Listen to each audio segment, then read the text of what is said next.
জানলেন তো এক খ্যাপা করেছে কি ঘাস কাটতে গেছে। তো ঘাস কাটতে যে গেছে এক খ্যাপা, তো একদিন আগে ঘাস দেখে আসবে, তার পরের দিন ঘাস কাটবে। তো এই খ্যাপা ঘাস দেখতে গেছে মাঠে, দেখে এসছে যে টেনিস মিটারের গোড়াতে এক হাঁটা উঁচা ঘাস একবারে লাগা আঞ্ঝাট্টা হয়ে ই তার পরা দিন করেছে কি ঘাস কাটতে চলে গে। তো ঘাস কাটতে যে গেছে তো সবুজ কাঁচের চশমা চোখে ঘাস কাটতে ছিল না, এই ঘাস কেটেছে, ঘাস কেটে বোঝা বেঁধে ঘাসটিকে নিয়ে এসে বাড়িতে এসে সানি কেটেছে, চশমা চোখে দিয়ে সানি কেটেছে, সানি কেটে কাঁড়ি কেটে মিশাল করে নাইন্দে দিয়েছে, নাইন্দে দিয়া গুঁড়া টুড়া ছিটিয়ে আটা টাটা ছিটিয়ে গরুকে খাইতে দেখে। তো গরু খাই না, তো গরু খাই না, আর মন খারাপ হবে কিনা, এত কষ্ট করে ঘাস কেটে এলেন সানি কেটে দিন, তো গরু তো খাই না। এই চশমা খুলে দেখছে তো ঘাস আর কাঁড়ি সব সাদা, তার মানে রাতে টেনিস মিটার ফুটে গেছে, ফুটে যে তেল বাড়িয়ে পড়ে ঘাস পুড়ে সাদা হয়ে গেছে। কিন্তু এই খ্যাপাও যে সবুজ চশমা চোখে দেখেছে, ঘাস ওকে সবুজ লেগেছে, কেটে বাড়িলে চলিস এইসে গরুকে দিয়েছে, গরু আর ঘাস খাই না, ই দেখছে ঘাসও সাদা কাঁড়িও সাদা, ই দেখে চমকে গেছে, ঘাস কেন সাদা রে ভাই। ই তখন করেছে কি দেখছি তো ঘাস খাবে না, গরু তো খাই না, মুখই দেয় না গরু। ই তখন ওর চশমাখানটাকে খুইলে আর ওই গরুর চোখে লাগিয়ে দিলে। যখন গরুর চোখে চশমা লাগিয়ে দেয়, গরু যদি দেখছে তো ঘাস সবুজ লাগছে, ই লাগলো উই করে খাইতে, সবটি সারি খেয়ে নিলে। তো ওইরকম ওই খ্যাপা গালা যারা খাড়ি আছে, সবুজ কাঁচের চশমা বাড়ি থেকে গেলে সরকার চোখে দিয়ে দাও, ওরা পাড়ে এসে একা দিকে বুঝছে ওরা, মানে এখন জায়গায় ঢুঁড়ে পাই না নাকি, চশমা দিলে জায়গায় দেখতে হবে যে ফাঁকা আছে, এসে বুঝছে আইসো আগে দিকে এসো, আগে তো বলছো নাকি ভাই,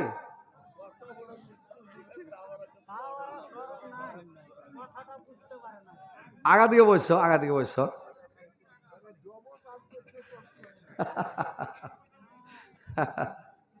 दुनिया तो दुनिया ओ हमारा अल्लाह जिसमें रखा जे जान, सब जता मरदायरदान।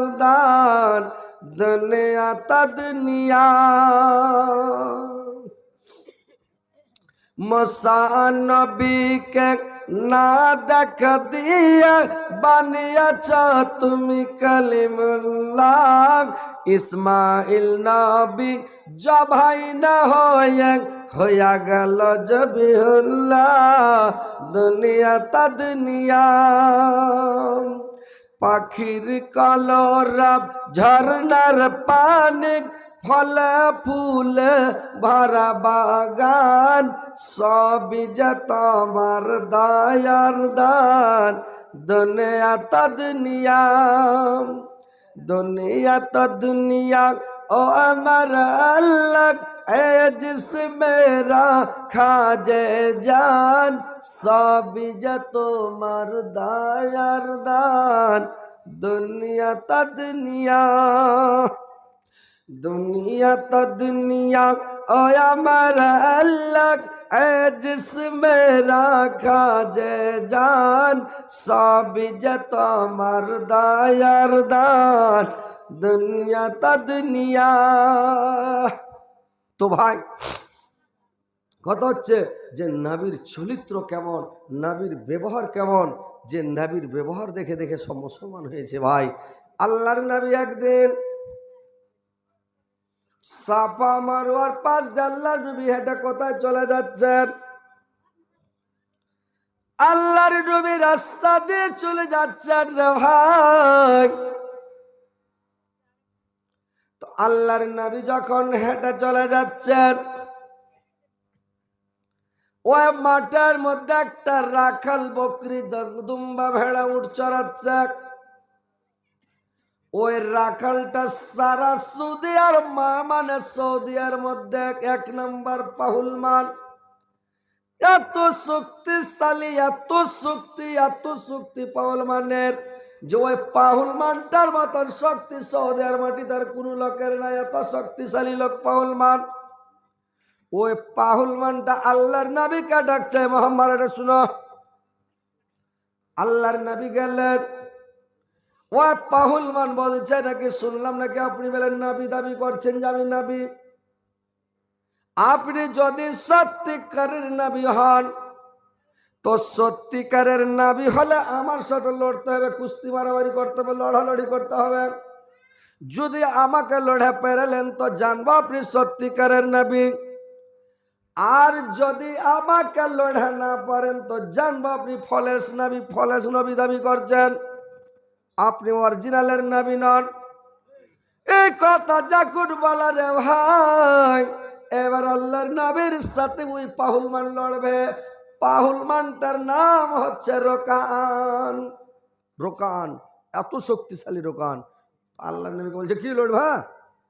আল্লাহর নবী কয়েছে ঠিক আছে, যখন লড়বে তো লড়ো, তোমার যখন আরমান আছে লড়ার তো লড়ো। বলে ঠিক আছে। এবার তখন আপনাকে বিহারে কিন্তু পাঠা লড়ে, আমাদের বাঙালি লড়ে না। বিহারে পাঠা লড়ছে আপনাকে, ঢোল বাজে সব পাঞ্জরি যারা উস্কাইছে আরো, আরে বাবু ধর একেবারে উঠাটা মারছে বাড়ি ইল্লাল্লাহ, মারছে বাড়ি ইল্লাল্লাহ করছে, জান নাই তাও খালি হুঁকড়েছে একেবারে। তো এইবারে রোকান করেছে কি, আল্লাহ নবীর হাত ধরেছে, মোসাফা করেছে। মোসাফা করার পরে তখন একটু যে ঝটকা মেরেছে, তো এত জোর ঝটকাটা মেরেছে, আল্লাহর নবী বলছেন যদি পাহাড়ের চূড়াতে রশ্মি বেঁধে দিয়ে ঝটকা মারত তো মনে হচ্ছে পাহাড়ের চূড়া ভেঙে দিত, এত শক্তিশালী রোকান।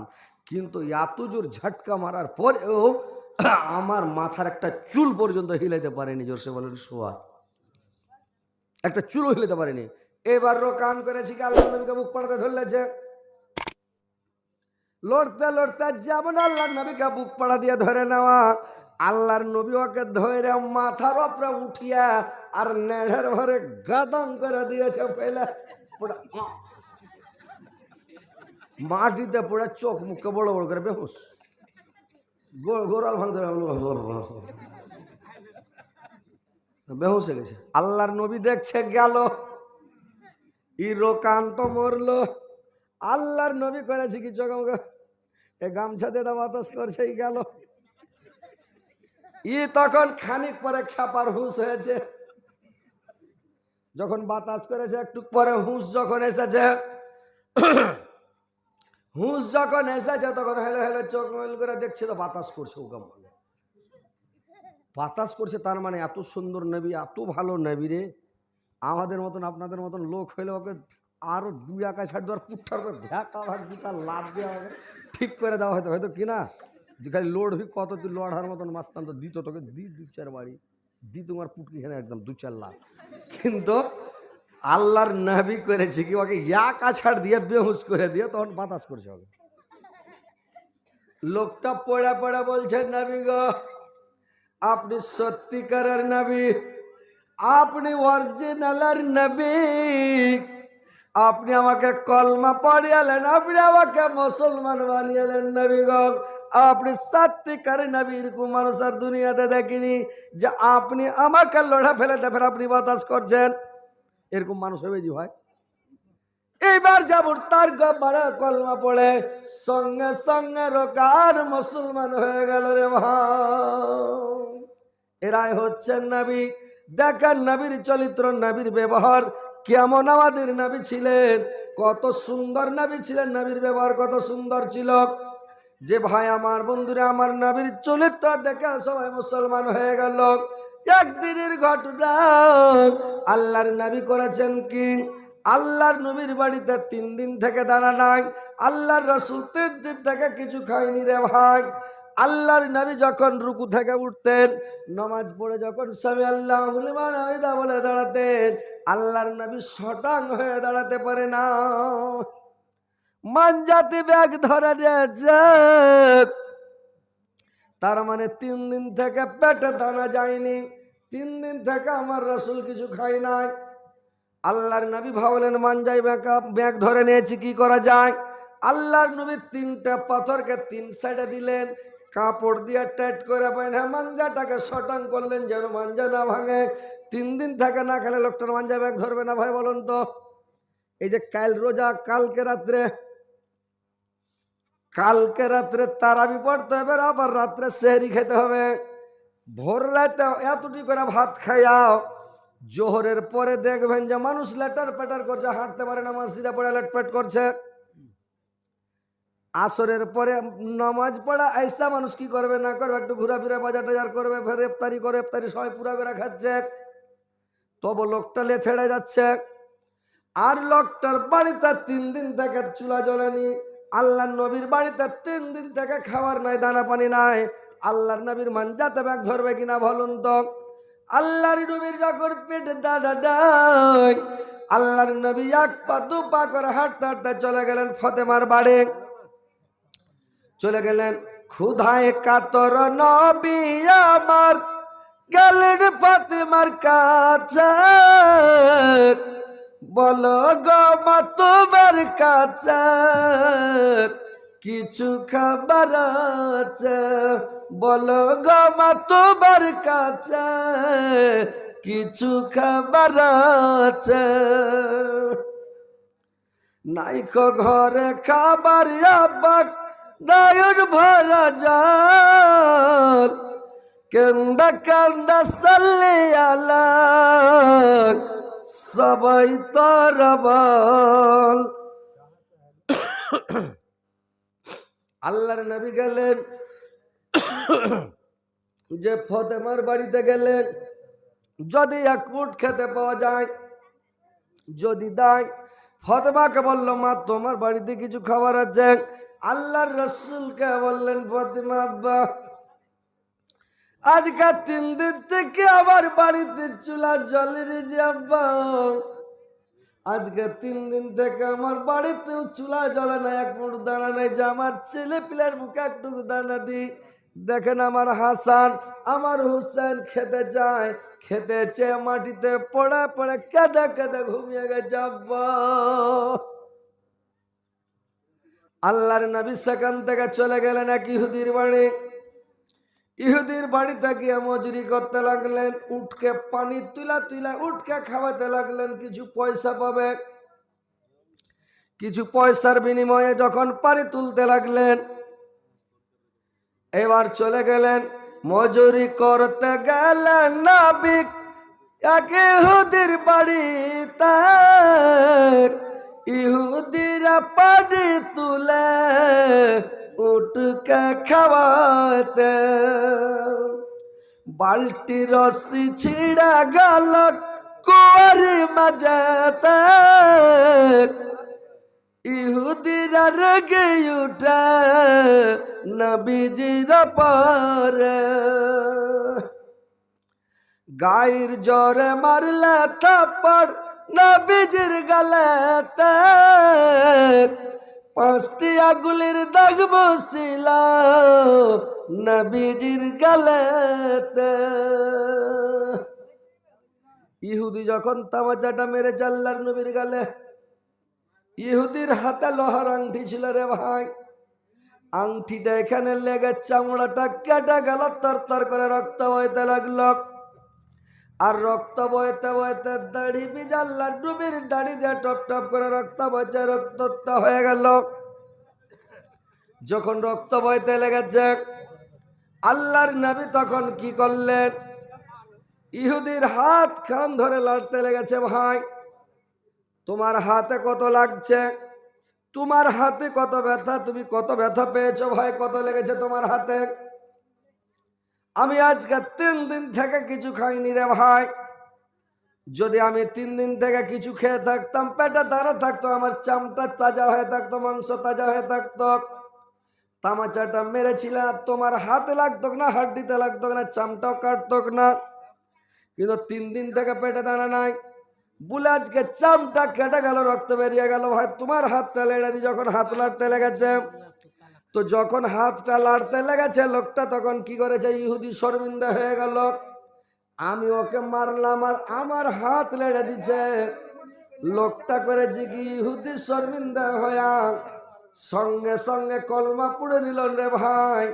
আর কলমা পড়ে বলছে, নবী আপনি সত্যিকারী নবী, আপনাকে আমি মারলাম আর আপনি আমার হাত লাড়ছেন। আপনি কত ভালো নবী, কত সুন্দর নবী, কত ভালো নবী, আপনি আমার হাতটা লেড়ে দিচ্ছেন। ইহুদিটা সঙ্গে সঙ্গে কলমা পড়ে মুসলমান হয়ে গেল রে ভাই। তো দেখছেন আল্লাহর নবীকে যে চড় মেরেছে, ওর হাত লেড়ে দিয়েছে। আল্লাহর নবীকে যে গালি দিয়েছে, ওকে আরো ভালো দোয়া দিয়েছে, ওর জন্য ভালো দোয়া করেছেন।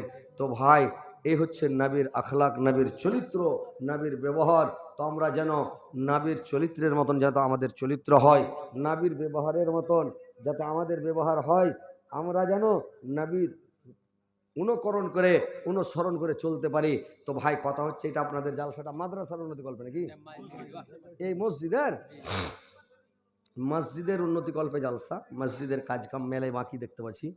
হ্যাঁ, মসজিদ একটা আপনার বারান্দা হাইন্ডা করে লাগিয়ে দেবো ভালো করে, মানে মসজিদে উড়া পানি টানি ঢুকে সব গ্রিল টিরিল সব বরবাদ হয়ে যাবে নাকি। ফের মিনারা বানাবে, মানে মেলায় কাজ বাকি আছে। পেশাব রুম বানাইতে হবে, একটা বাথরুম বানাইতে হবে। এই মসজিদে একটা মুসাফির কুটুম আছে, কেউ আছে, কোথায় পেশাব করতে যাবে? হঠাৎ মানুষ চলে এলো, ওই আলগা মানুষটা তো কারোর বাড়ি চিনে, কার কানটা উল্টা দৌড়িয়ে বেড়েবে। তো ওখানে পেশাব রুম লাগবে, একটা বাথরুম লাগবে, মসজিদে সব সামান লাগবে ভাই। মুসাফির মানুষ এলো তো লোকটা থাকবে, তো একটা টিউবওয়েল লাগবে, বাথরুম লাগবে, পেশাবখানা লাগবে, মিনারা বানাইতে হবে, আপনাকে কবর টবর ভালো করে বানাইতে হবে, টাইলস ফাইলস দিতে হবে, রং চং করতে হবে। এত বড় গ্রাম, এত বড় আপনাদের এলাকা, আর আপনারা মানে একটু সজাগ হন, একটু মন খোলা ভাই, মসজিদের জন্য একটু দান করেন, যেন মসজিদটা আপনাদের ভালোভাবে হয়ে যায়, চকমকা হয়ে যায়, সুন্দর হয়ে যায়। শুনেন, আপনারা পালাপালি করবেন না, ওঠাউঠি করবেন না। ওয়াজ শুনতে চাইলে আরও শোনাবো, আমি ওয়াজও করি, প্লাস জানেন আপনারা যে আমি জীবনী বক্তা, জীবনীও করি। তো আজকে 15-16 দিন থেকে ভাই বাড়ি যেতে পারিনি, বুঝতে পারলেন। আর অক্টোবর থেকে তো জালসা চালু হয়েছে, জালসা তো ফাঁকা নাই, আল্লাহর রহমতে করেই যাচ্ছি, কিন্তু 15-16 দিন থেকে বাড়ি যায়নি ভাই, বাড়ির মুখ দেখিনি। মুলবি সাহেব রাগে ফোনে কথা কহে না, কি করব, জালসা সারতে পারি না, এটা থেকে উঠে, উঠে থেকে উঠে, উঠে থেকে উঠে টাপিয়া বাড়াচ্ছি, কি করব। কিন্তু এই যে আজকে বহরমপুর থেকে আসছি, আপনার এখানে চলে এসেছি ডাইরেক্ট, তো আল্লাহ বাঁচিয়া হয়তো আজ বাড়ি যাব কোনো রকম, বুঝতে পারছেন। তো কথা হচ্ছে যে এই জালসা করে করে করে করে মনে হচ্ছে যে ভিতিরে একবারে 10 সেটা হয়ে গেছে, আর যান চলে না ভাই। তো যাই হোক, আলহামদুলিল্লাহ, দোয়া করবেন আল্লাহ যেন ভালো রাখেন, সুস্থ রাখেন, যেন ভালোভাবে জালসা করতে পারি ভাই। 2-3টা দিন ফাঁকা আছে এখানে, প্রথম দিকে রোজার, তারপরে ফের জালসা চালু, রোজা জালসা চালু, তারাবি পড়া শুরু করো, সেহরি খেয়ে বন্ধ করো, তো ফের জালসা চালু চলতে থাকবে। তো কথা হচ্ছে ভাই যে আপনারা এই মসজিদটার জন্য একটু ধ্যান দেন, একটু মন লাগিয়া আল্লাহর হস্তে দান করেন। যেটাই দান করবেন আপনার অ্যাকাউন্টে জমা হবে, পরকালের অ্যাকাউন্ট। আর এই টাকাটা আপনার আগুনে পুড়বে না, পানিতে ডুববে না, নষ্ট হবে না। এই টাকাটা আপনার কাজ দিবে, আপনি মরার পরে সুখ শান্তি ভোগ করবেন, আনন্দ ভোগ করবেন। মরার পরে কবরে আপনার আযাব হবে না, শাস্তি হবে না। নিজের হাতে দান করেন। যার বাপ মরে গেছে, মা মরে গেছে, আপনি মার জন্য দোয়া করবেন, মার কবর আযাব বন্ধ হবে না। মার জন্য দূরে কাতে নামাজ পড়বেন, মার লেগে রোজা করবেন, মার নামে হজ করবেন। মা বাপের নামে কুরবানি তো হয় না, তাও যদি কেউ কুরবানি দিচ্ছে, মানে একদিকে গোশও খেতে পাবে না। কিন্তু কথা হলে যে ওটা কি মানছে মানে না, ওইলে কুরবানি হবে না, মারা মানুষের নামে কুরবানি হবে না। আজকে আব্দুর রাজ্জাকের দেখলাম একটা ফেসবুকে, আব্দুর রাজ্জাক বলছে যে মা বাপের নামে রোজা খুলাইলেও হবে না, ওটাও টাকা শেষ। রোজা খুলাবেন, খোলা হবে না, মা বাপের নামে রোজা খোলাও হবে না। তো কথা হচ্ছে, এটা আব্দুর রাজ্জাকের ফতোয়া। তো কথা হচ্ছে ভাই আমার, যে মা বাবার জন্য ওর কবরের আযাবটা মাফ করার একটাই বুদ্ধি, আপনি 1000, 2000, 5000 টাকা দান করে দেন, আমি এটা আমার মার জন্য, বাবার জন্য দিলাম। আল্লাহ তুমি আযাবকে বন্ধ করে দাও। আযাব সাথে সাথে কারেন্টের মতন বন্ধ হয়ে যাবে, খালি টাকাটা আমার হাতে দিবেন, আযাব বন্ধ, মা বাপের আযাব হবে না। তাহলে মা বাপ কি অবস্থাতে কবরে আছে, কি আলামে বারজাকের খবর আল্লাহ ছাড়া পৃথিবীর কেউ জানে না, কেউ বলতে পারবে না মাটির নিচে কি হচ্ছে। মাটির নিচে এটা হচ্ছে আলামে বারজাক, এটা মাটির তলের দুনিয়া, আল্লাহ ছাড়া কেউ জানে না, আর আল্লাহ কাউকে জানতেও দিবে না। তো কি অবস্থায় আছে, সাপ বিচ্ছু কীড়া মাকুড়া, কত কষ্ট, কত আযাব, কত শাস্তি আছে মাটির তলে ভাই, বলার শেষ নাই। যে মা আমাদেরকে দুধ পান করিয়েছে, যে মা আমাদেরকে গোমূত সাফ করেছে, যে মা আমাদেরকে কত আদর যত্ন করে সহাব করে মানুষ করেছে, যে মা নিজের রক্তকে খিলিয়েছে আমাদেরকে, মার রক্ত চুষে খেয়ে আজকে আমরা বড় হয়েছি। আজকে আমার মা কবরে পড়ে আছে, আযাব হচ্ছে না, শাস্তি হচ্ছে, আমরা জানি না। তো ওই মার জন্য ভাই আপনারা কিছু দান করেন, আল্লাহর হস্তে কিছু দেন ভাই। আসেন, দেরি করেন না। আচ্ছা আচ্ছা, যাক আলহামদুলিল্লাহ। তো হাজি ভাই টাকা 1000 টাকা কম হয়ে যায় না, 1000 টাকা কম হয়েছে। আমি বুঝতে পেরেছি যে আল্লাহ দিয়েছে, আছে যখন অর্থ, অবস্থা ভালো আছে, তো ইনশাআল্লাহ কিছু বাড়িয়ে দেন। আপনি খুশি না বাড়িয়ে দেন কিছু? ও আচ্ছা আচ্ছা, যাক আলহামদুলিল্লাহ, আল্লাহ, আচ্ছা আচ্ছা আচ্ছা, যাক ইনশাআল্লাহ কিছু করে দেন ভাই। আর 1000 কি, আর 1000 চলবে ভাই? চলবে? চলবে না? আলহামদুলিল্লাহ। তাহলে আমার ভাই 2000 টাকা দিয়েছেন, আচ্ছা আমার ভাইয়ের সাথে আইসেন, দু একটা তাড়াতাড়ি আইসেন, দেরি করবেন না ভাই। মিস্টার 500 টাকা, মিস্টার 500 টাকা বাকি 500 দিলে তো হাট টাকাট যে লেনলেন আপনি, আপনাকে কেনে থুবেন আপনি জি? মোটা করে দিব, মোটা করে ছালা পাড়ে হিসাব হবে ভরে টাকাটা সবকে দেখিয়ে দেখে টাকাটা লিব, তোহার কাছ থেকে লে যাবো, ও দিলে কয়ে লেলছে, তাহার লিয়াই লাভ কি দিলে।